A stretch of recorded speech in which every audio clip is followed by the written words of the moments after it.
احنا من بروجكت اصلي مصري النهارده مع رو افريكان عشان يعرفونا ازاي البراند بتاعهم بدأ.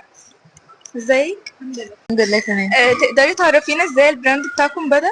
بصي، هما 3 اخوات ومامتهم بدأوا سنة 2016 بمنتج مصري واحد وميزانية 500 جنيه.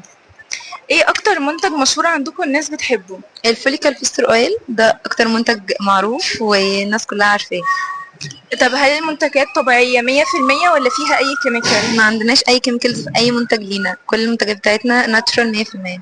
ليكوا ستور في مكان ولا ويب سايت؟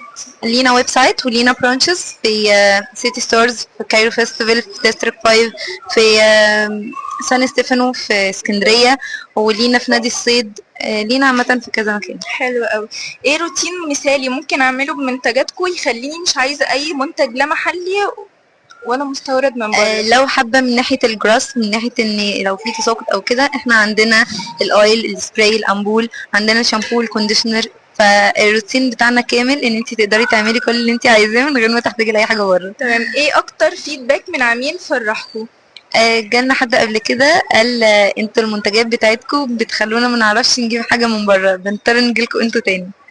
طب ايه بقى اكتر حاجة بتميزكم عن باقي البراندات يخلي العملاء فعلا يثقوا فيكم لما حد يشتري منكم يرجع لكم تاني؟ ان احنا المنتج بتاعنا السعر بتاعه مناسب لكل الفئات، وفي نفس الوقت الكواليتي بتاعتنا عالية جدا تخلي اي حد يقدر يجيلنا تاني.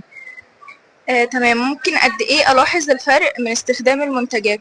اي منتج عندنا يعني ستارت اسبوعين بتبدأ يبان معاكي نتيجة، مش اكتر من كده. تمام.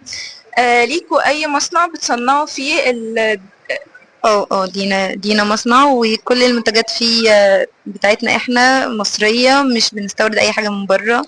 بتصدروا قبل كده؟ صدرنا قبل كده لكذا دولة منها السعودية. تمام.